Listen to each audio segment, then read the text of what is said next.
So we're gonna bring up Ernst Montgomery. Welcome to the stage. What's going on? Hey, not much, not much. Good evening. Good evening. How you doing? I'm doing great. Great to see you over there. How's everything going over there? You still in the Chi-Town? Yeah, I'm in the suburbs, Pekin, Illinois, and I'm doing well. I've been looking at three houses that are potential benefit for me because I want to try to get a land contract with the owners and try to use them and turn them into Airbnbs because in this area there's a what you call a Navy base. There's a military base, and every weekend on Fridays they have it's either Friday or Saturday. But anyway, every weekend they have graduations.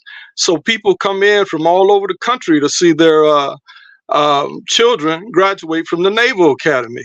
And I was thinking that even if I can't buy the houses, I can make a deal with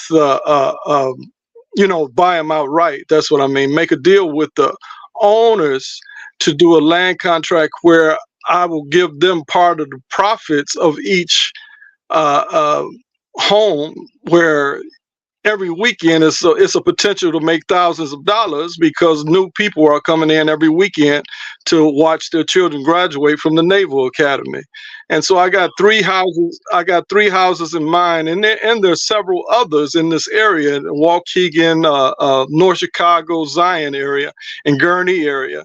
All of these are northern suburbs of Chicago, and if it works like I want to, it very soon I could be, bringing in easily over $10,000 a month, and maybe more, like 20,000.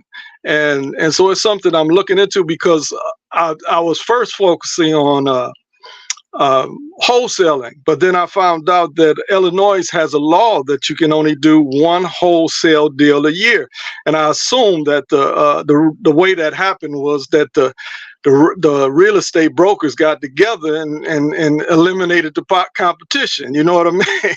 and yeah, yeah, they right, and so I had to look at the alternatives. I can still look at, doing wholesaling in other states. I'm right like 30 miles from the border of Wisconsin, and then you got Indiana just 60 miles away from me. But yeah, I'm still looking at wholesaling, but I'm also looking at the Airbnb angle, because this weekend thing where they have graduations every single week at the Naval Academy. I mean, people just come into this area, in droves to see their children graduate. And so they need a place to stay, and they need a place to stay from 2 to 3, sometimes 4 days. And I could make a killing if I make this happen like I want to. Wow, that's amazing because, we started out doing the wholesale game, but you got to realize, your area better than anybody else, and you find Right, right. finding a niche there. And that's one way to leverage someone else's asset is they call that Airbnb arbitrage, where you go in there, you make a deal with the owner, and you split whatever the commission rate you guys agree on. And that's a great way to Right, make right. 10 to 20,000 a month. You are 100% correct. That's called Airbnb arbitrage. So that's amazing. Okay. That's awesome. Yeah, I'd heard that term before, but I forgot it since I'm new. I've only been in this for I've been with you for about 3 weeks now, I think. Yeah. Yep. Yeah, It- yeah, but I'm learning a lot, and I'm looking at the angles, and I have a goal to make 50,000 a month before the year is over with. Come on, we haven't even hit the first half of the year yet. You still got time. Let's go. You're locking it in every day. Come on. Yeah, yeah, yeah. But I'm real inspired and feeling good about it. Feeling real good about it.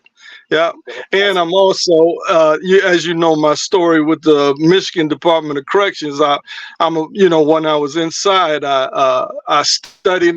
Became a paralegal, and that was one of my skills, vocations. I actually earned 2 degrees in 7 trades when I was inside. They held me so long for over 49 years, and and so. As a paralegal, I can look at ways to get some reparations, compensation for the time I did on a crime that I didn't commit. And that, like I said, it was over 49 years and 4 months to be exact. And it was, last July. It was last July 17th that I won my case in court, and my case was ruled unconstitutional, and I was immediately released the very next day. And I basically did it on my own with the help of a volunteer lawyer to do some leg work for me, because uh, um, she did the legwork of going to the prosecutor, because one of the things that holds up a person trying to get out of prison is, no matter what good grounds you got, a lot of times the prosecutor don't care about anything but a conviction and saying he put this person away. But Yeah. when she went, when this volunteer attorney, after consulting with me, went to this prosecutor, and he looked at my record and all I had accomplished, and she took him a copy of my record, and he basically said, this man does not deserve to be in prison, and so he didn't oppose my release. And so that's another thing that helped me, that I had a volunteer to go talk to the prosecutor personally with my record in hand. But anyway, I'm studying, and I'm writing some a complaint out against the state of Michigan, the county I was in, and the Michigan Department of Corrections. And it's a possibility, when I start making that 50,000 a month, I will also be handed a big check from Michigan because of what they did to me. And so things are looking good. Things are looking real good.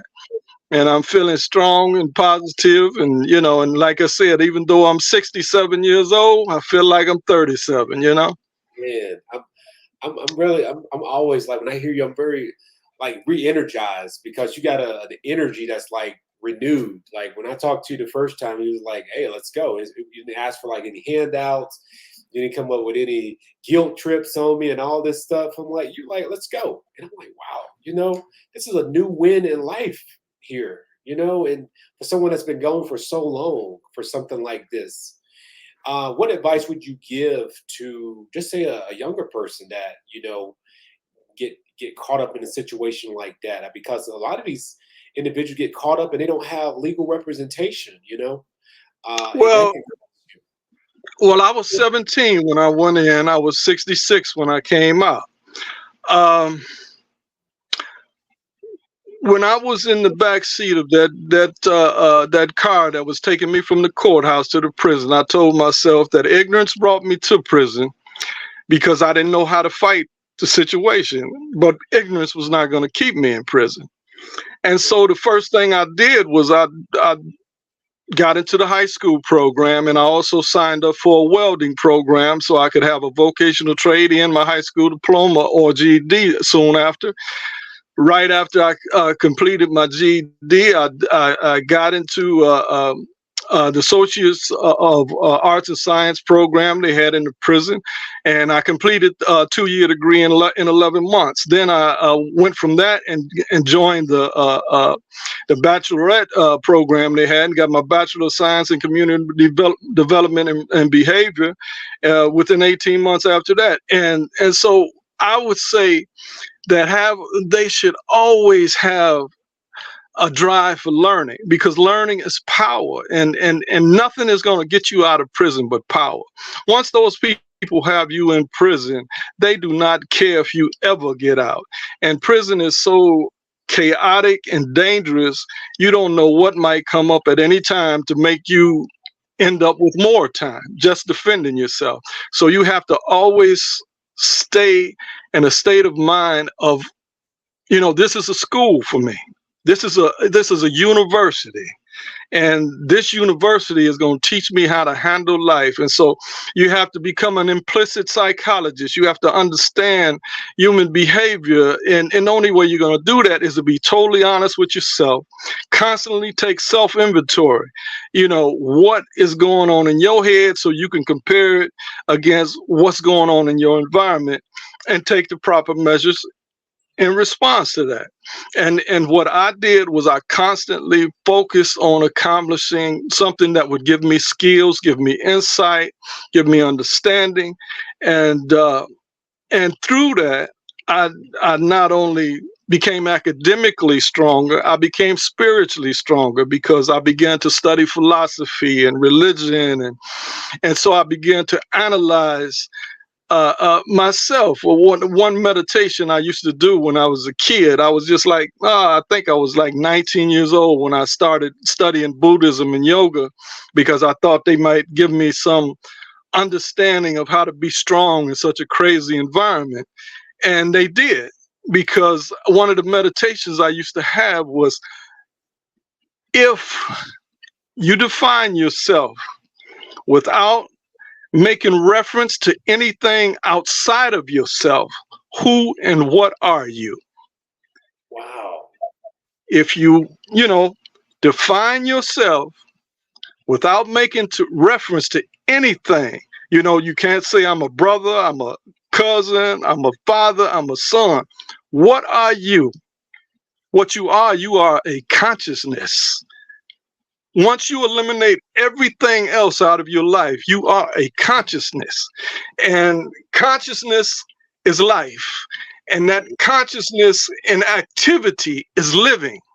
And so you got the combined elements of consciousness and action. Thought becomes action. Thought creates action. Thought stimulates action. And so through the study of myself, I learned how to deal with my environment, and it motivated me to become more and more conscious. And once I finished one degree, I got another degree. And then once I finished one trade, I got another trade. And then I began to help other brothers around me. I began teaching classes. And I started this program called the Afrocentric Education Program, and I taught 8 different classes from an African perspective of what was going on in this world around us, what we were going through, and how does it relate to us being the majority within the system. But anyway, that's what I would tell a young person. Always continue to learn and take constant self-inventory. Understand who you are in relationship to your environment, and you will learn how to be strong and stronger and grow stronger and stronger, because it will motivate you to develop integrity and insight. And once you do that, you will never lose self-respect for yourself. And that self-respect keeps you strong. It keeps you strong. Wow, what an amazing story, and very encouraging words, because I think your story just can inspire anybody, because wow, just come out from that time period and just have the energy and enthusiasm is remarkable. So I thank you for hopping in here and sharing your story, and look forward to hearing more about you and your real estate career as we move forward. And I'm here for you. We're locked in with you. So let's go. Thank you.